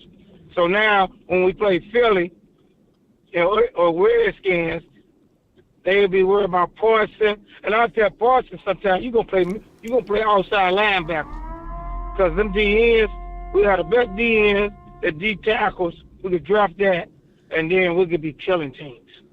But the one guy, you got off the phone, everybody got to stop talking about offensive line. Them young boys we got on the offensive line is very good. You just gave them, they was ranked 10th with a bad run scheme. Right. What you think they're going to be ranked now? Why you think Arizona, I got some friends from Arizona, they still mad at me. Every time they see me, they say, "Fuck you, Marv." You took the best offensive line coach scheme. Yeah. So I'm not worried about the offensive line. The offensive line is gonna be a beast. So yeah. You know but you know what? You know, since your guy is in the car with you or with you, you know, the Cleveland haven't been lacking as far as talent. You know, one can argue last year, of course, they started with Amari, but they traded him off. But Jerry Jeudy is no one to sneeze at, by the way. And, you know, Nick Chubb, I know he's been battered and bruised with injuries. They tried to go get the quarterback who had a ruptured Achilles now and had to rub down massages issues. But, you know, if a healthy situation, man, they have some pieces there that I wouldn't mind robbing. You know, if they can send us a Jerry Jeudy, if they can come figure out a way, because I know that that Nick Chubb is on the free agent block now. If we can bring him in for a cup of coffee, or David Njoku, I don't know where he's at on his contract with tight ends, but I know he'll do numbers here in Dallas Cowboys uniform. So, and all of the people that's on their defense, not just Myles Garrett, Greg Newsome. I really think the world of him. Ward and all of those boys. They got weapons there. They just been snake bitten last season with injuries. But they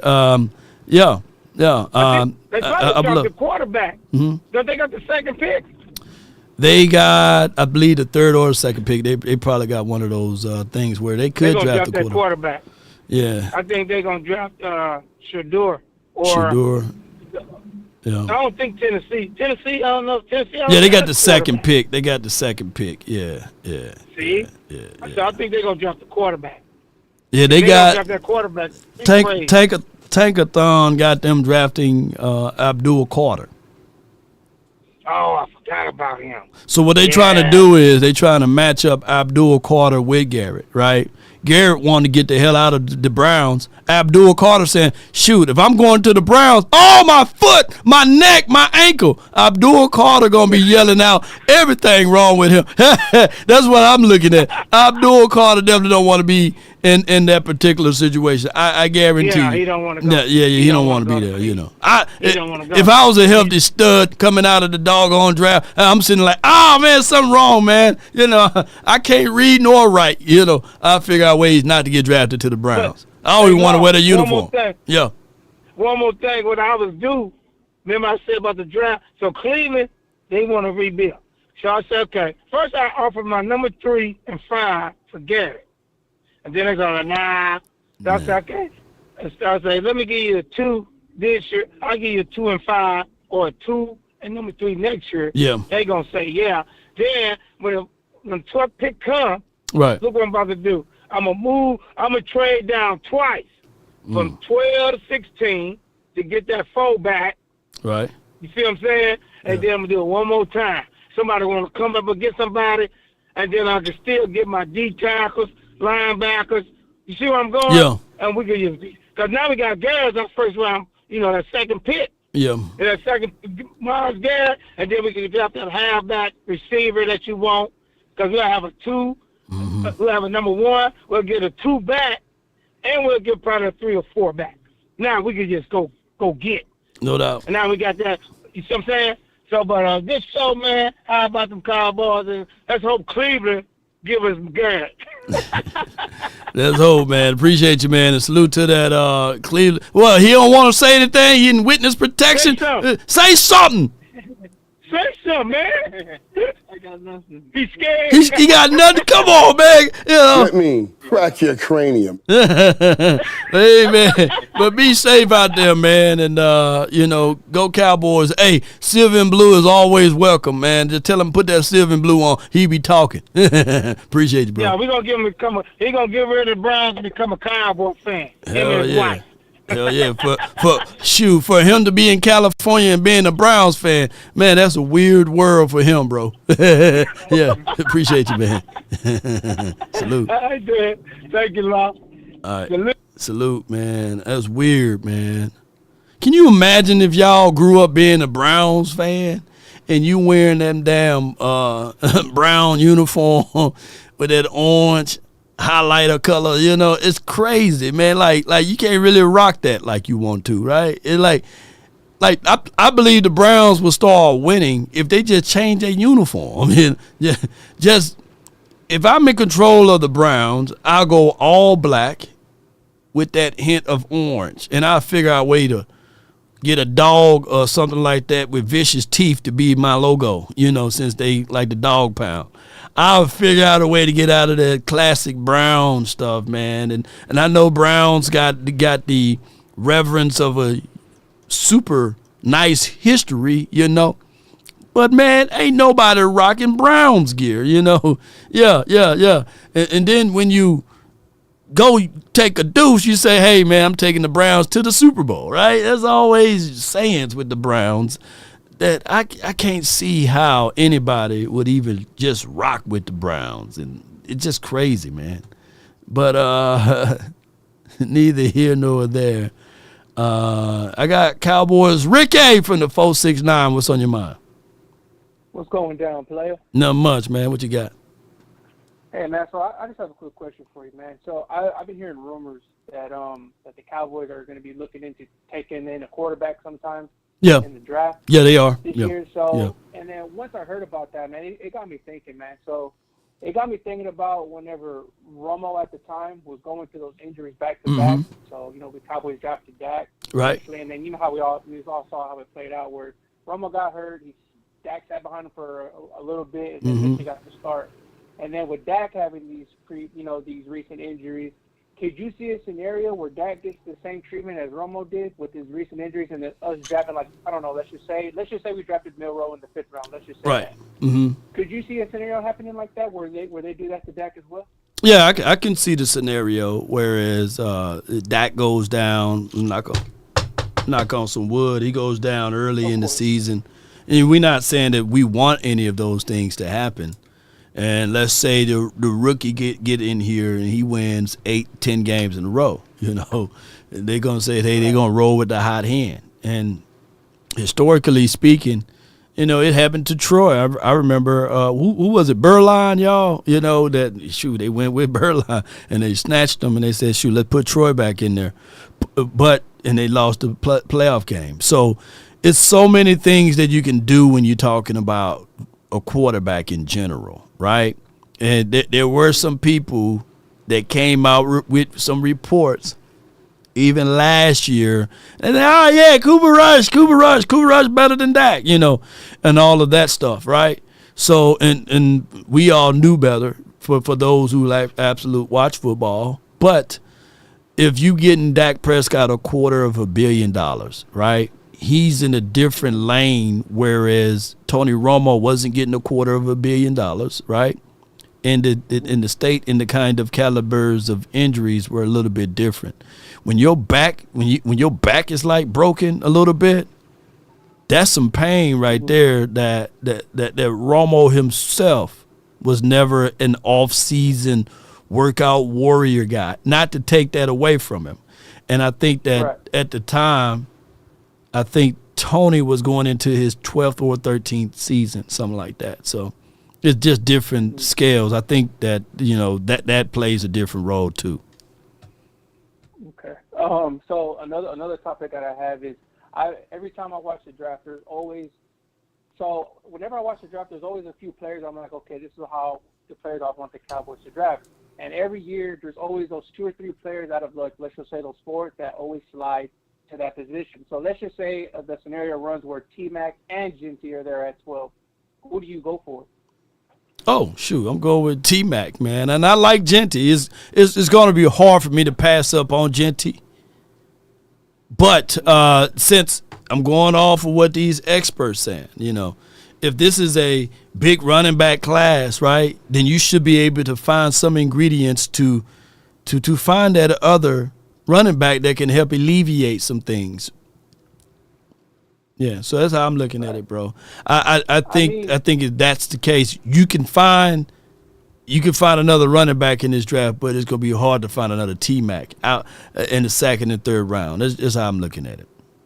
I mean, and I guess I feel you on that, but my only thing is, everybody's so fixated on T-Mac. Like, it has to be T-Mac. T-Mac is the ideal wide receiver. He has the height, the speed, and all that stuff. But man, for me personally, I just felt like if we did have drafted T-Mac, knowing us fans, it's going to be a problem. And what I mean by that is because the moment T-Mac steps on there and does a few plays, good plays here and there, us Cowboy fans are automatically going to be like, man, Dak needs to throw T-Mac the ball more than CD, even though CDs are X. So I think we would be better off to avoid that problem to get the next best wide receiver, which I think is still right there with him, which would be Emeka from Ohio State. I think he's more viewed as a traditional second wide receiver versus T-Mac for another team could be their number 1 wide receiver. So there wouldn't be an issue if you went to another. It's gonna be that way regardless with Cowboy fans. It's always the second heir apparent. People, we can't have 2 things that's nice like other organizations, right? Because even when we had Amari Cooper and CeeDee Lamb, people were like, hey, why we need Amari, right? We getting it from CD, and it's always going to be like, why we need Tony, why we need Ezekiel, we got Tony Pollard.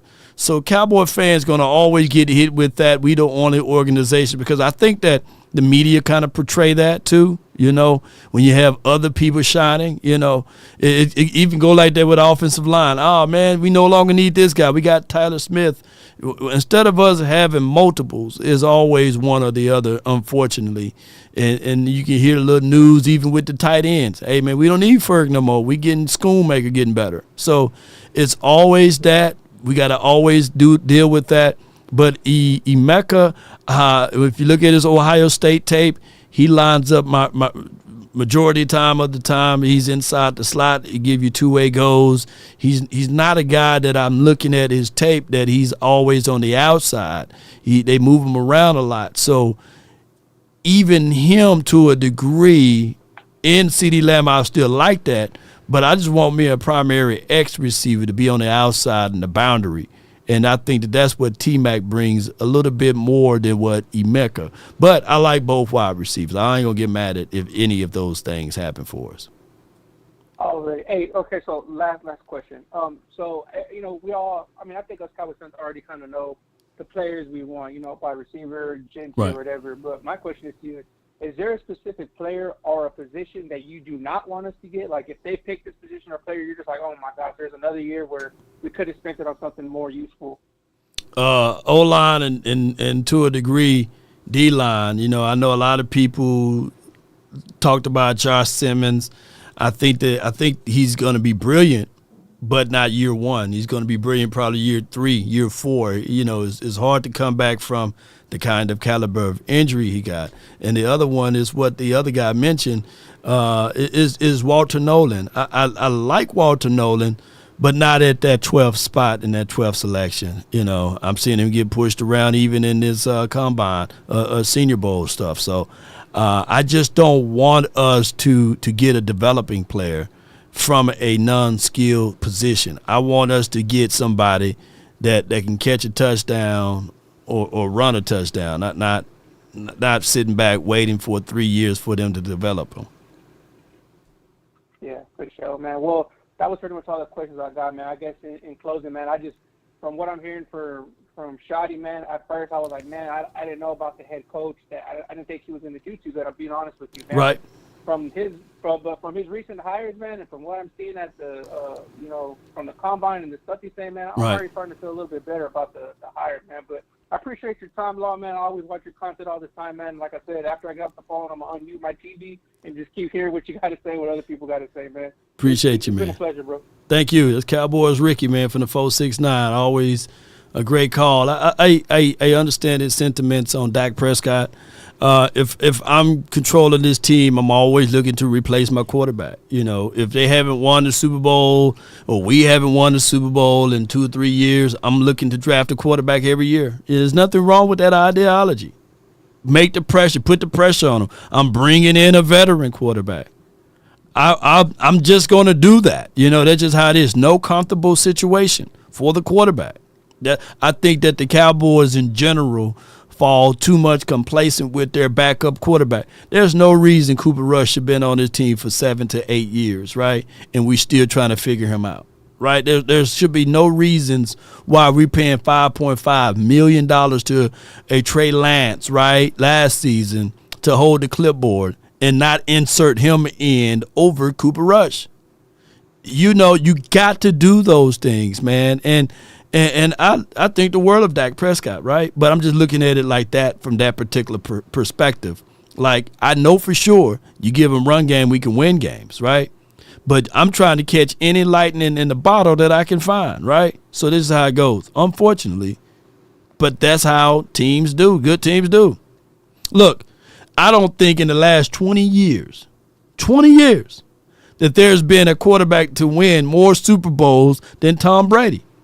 But you can count the types of quarterbacks that they done drafted and they done fleeced other teams and got something back in return from, right? Like Jimmy Garoppolo was drafted in the 2nd round, ladies and gentlemen, right? Yeah, and they drafted quarterbacks, man. They drafted Matt Castle and got paid money off of it. They drafted a guy, what's his name, was Mullet or something? Had a strong arm, couldn't hit water if he fell off a boat. And we talking about Tom Brady, So, and the same thing could be said for the Green Bay Packers.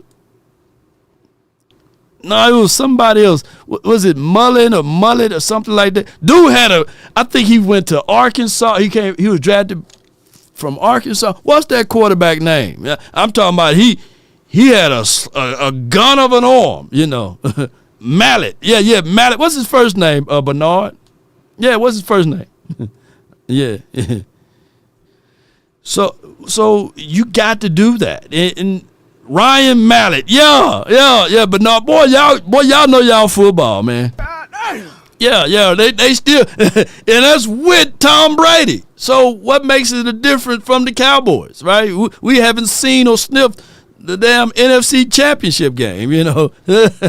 So you got to draft a quarterback. Just take a shot in the dark, you know. And that's just for what it is. Ron Mallett had an arm, and he wasn't accurate with it. that Mallett would throw the hell out of the ball. It's picked off. So did Matt Castle. Matt Castle fooled a lot of folks. Yeah, fooled a lot of folks. Yep. Let's go to the next caller from the 469 Lokes, man. You're live, dog. Talk to me. Yo, good afternoon or good night, Law. How's your night going, man? Blessings to you, man. Keep running. Just want to say, if we were to beat the sweepstakes for Myles Garrett, right? Would you trade the 12th pick of this year to get him, and if possible, someone that can be traded for him? You know, I don't know who's available with the whole contract situation. That's a little bit more complex to get into. Yeah. But are you willing to at least go all in for that, him as an edge rusher, to beat an offer rather than as the other caller said, the Philly trash out there? Because if Philly does get Myles Garrett, you're talking about, and I hate to say this, but you really are talking about a defense from football perspective that is dangerous on paper, but we'll see if that ever happens. But yeah. Yeah. If we win that sweepstakes, man, to get a Myles Garrett, I would first try to plead with them and say, hey, man, let us keep this 12th pick, Please let us keep this 12th pick, and we give you next year's first, you know what I'm saying, with some conditions in it. And we'll throw in another first if this happened, I'll first argue with that debate because the Cowboys still believe in their draft picks. That's their bloodline. So they still would want that 12th pick, right? So with that being said, you're going to have to give away something that's valuable in order to get them. So we have to look through our team and see who can be like a soul for a soul type of thing. And then we got to do some crafty financials for to pay them too. Yeah, I was even thinking, man, you might have to do both. That high drafting pick plus a good player. Right. But yeah, that's I was saying, Law. And then lastly, I'll just give you my, because draft season's here. I'm gonna give you two names, Law, and you just tell me if you can do your research. But it's some linebackers exclusively that I think that can fit the Cowboys. It's Cody Simon from Ohio. Right. And then Carson. I can't pronounce his last name. But from UCLA. Okay. And, man, those two linebackers are, get after the quarterback, relentless motor, and they can run side to side. Peace. No doubt, man. I'm definitely going to look into that. Appreciate you, Lokes, man. Always get great call. And shout out to Dak on Filthy, man, for the I was trying to find that super chat, but, man, I appreciate you for that support line. And whenever Marv come in, man, it's a guarantee that I'm getting $2 from Dak on Filthy. Guaranteed, Joker. But, I'll figure out ways, man, to make that happen. I saw you, Brandon. Unfortunately, the phone lines are cut, but call back tomorrow maybe. Goodbye. And we'll have Brandon Ross to get in here, man. We would love to hear your opinions of the draft or what have you on another day. But, I thank everybody for tuning in. Hear me out, rewind to hear the conversation about what Colin Cowherd said about Dak Prescott, man. It's crazy, ladies and gentlemen. But on this beautiful Friday, I want you guys to enjoy your loved ones and enjoy time with your people, man, while we depart. And I hate leaving y'all, but, that's just how it is, man. Every great deal must come to an end. And it's right, Eagles. Y'all know about that, right? It's going to come to an end. And it's right, Eagles. Y'all know it. Shoot, I can't even play my guys no more, man. I can't play Monty and or Montisha. Yeah, I can't play y'all no more until next year. I'm going to look up those players that my guy put out there. Splash Brother, I see you, fam.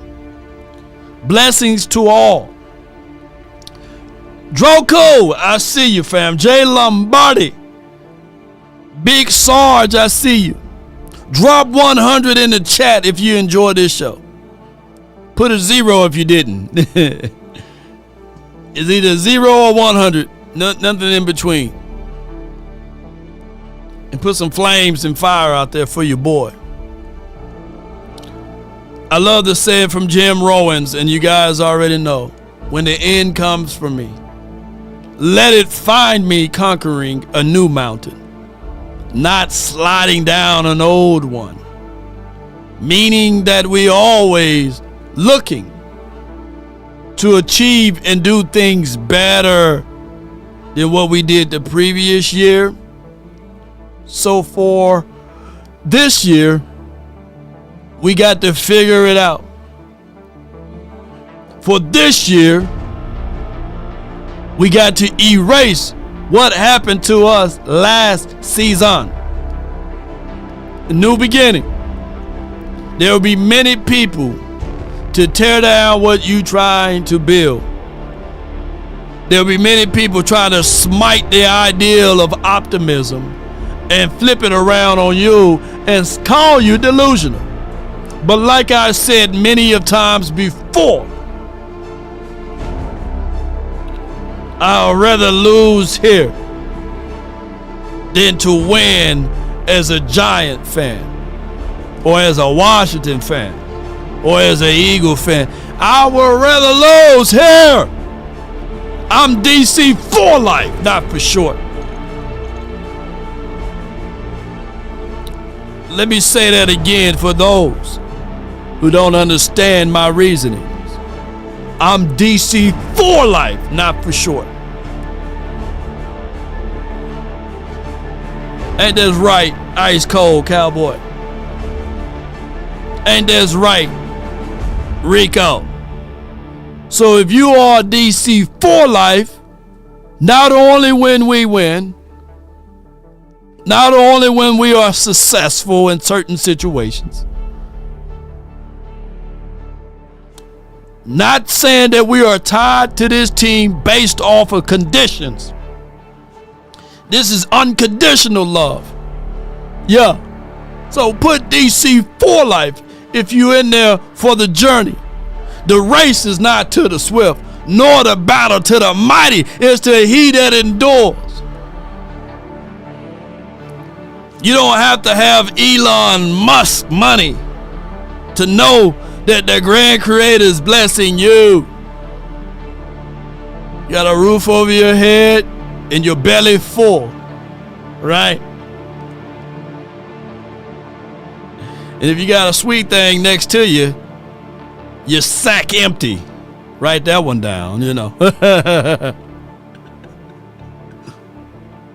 You're a blessed man. Only the grown-ups would understand that part. And if you're young, please don't understand that part until you get a little hair in your face. But mama said there will be days literally just like this. And write this down. I always put in a little joke there. You know, my goal in life is for me to get to the grand creator and tell him a joke that he never heard before. We all got his personalities, ladies and gentlemen. Elon is scrambling and scraping because they boycotting all of the Teslas now. Down 60%. I'm like, God dog, let me pull my shares. Let me sell. But if you want a thing bad enough to go out there and fight for it, to work day and night to give up your time and your peace and your sleep, if all of your desires of it makes you quite mad enough that you don't get tired, and it makes you hold everything tawdry and cheap, if life itself seems empty and useless without it, and all that you scheme and dream is about it, if you will gladly go out there and sweat forward or fret forward a plan to lose all terror of your mind. if you would simply, ladies and gentlemen, boys and girls, go after the thing you want with all of your capacity, strength, sagacity, with faith, hope, and confidence, and stern pertinacity. If neither cold or the poverty or the famish or fame or the sickness of your body or brain can turn you away from the thing you want, if dogged and grim and besieged and beset with the help of Almighty, you will get it. Cowboy Nation, that's been my time. Let me crack your cranium and fertilize your brain. And I thank you all for yours. And remember, you're listening to nothing but the best. We about. If we offended anyone today, you just offended. I wake up, flex, thumb down now. Come on. No drip, it's an evil world we live in. Run it on. Yeah. No sleep, no rest. Might crash. Yeah, might crash, baby. First die, stretch. Tell them run it on. I wake up, flex, thumb down. Roll.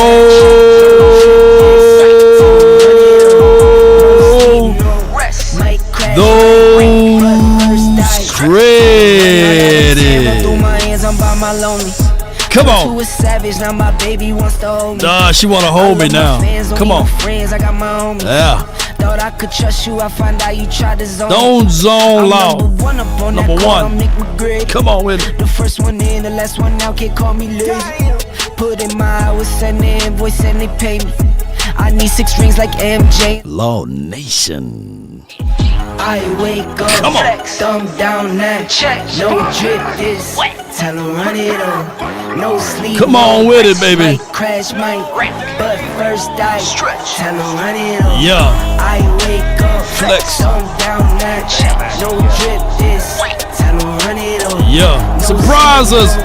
Might crash, might wreck, but first die. Stretch. Tell them run it on. Gon' make me take that trip way out to Europe. I call up Nigeria, come through. Shout out to your Hancock. Those London boys don't come to play, you should get worried. Tricks, appreciate you. CJ the original. SD1. Come on with it. Some bad decisions that brought my mama pain. I made a promise. Desmond, let's get it. AJ. Come up, bet I live up to my name. I wake up. Come on. AOC, Josh, Pittman, TC, Scotty, Dak Holmes, Filthy. Cry, Eagles, cry. Joy. No sleep, no rest. Might crash, might wreck, but first die. Stretch. Tell them run it on. You must be out your goddamn mind. Joy. What happened, Joy? Take the money out, all of it. Damn, Dak Prescott. Yeah, somebody go help Joy get a job. Come on. Yeah. Somebody said she was a DE hot. Oh, did I say that out loud? Oops. My bad, Joy. They selectively got rid of the.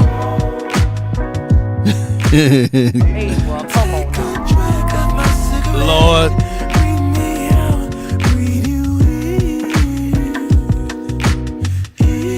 OnlyFans Joy. Oh Lord.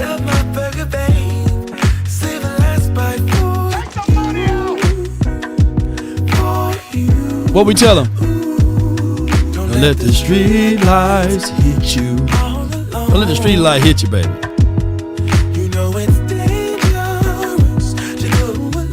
It's danger, baby. Don't let the street lights. Sing along. I be your player too. What Joy does? She low. Whatever you do, player too. And remember, come on.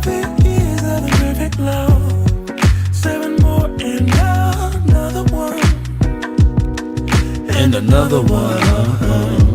Come on with it. I think you was the one to love. 7 wonders all in one. Sounds of soft souls and hits and oldies. Don't let the street lights hit you. Ain't it right, Ice Cold? Jay Lombardi.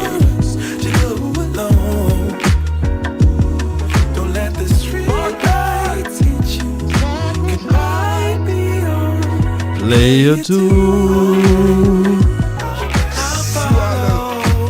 Come on.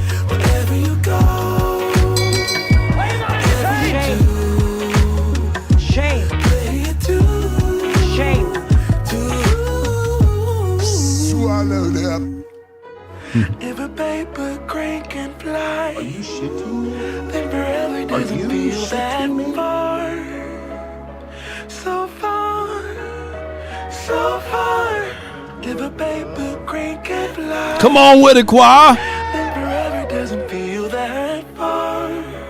If we offended anyone, once again, charge to my beard this time, not my heart.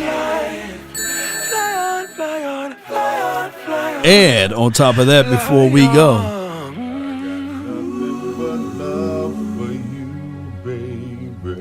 yeah, got nothing but love for you, baby. I got nothing but love for you, baby. Come on, choir. Got nothing but love for you, baby.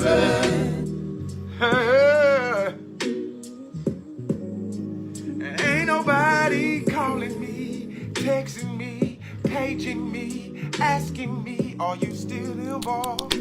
Get on with that horse. Yeah. Calling me, texting me, paging me, asking me, am I still involved? Y'all usually check on. Y'all usually check on. Yeah, I'm still involved. Come on. Woo, portion of my portion. Hey, I'm still them boys.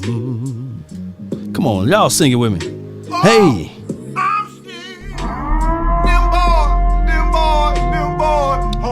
Come on, choir. Hit that note.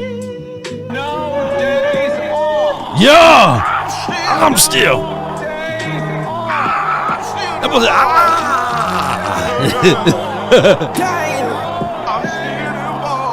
We still them boys. We still them boys. Ain't that right, Eagle fans? Y'all know y'all be checking on us. Yeah.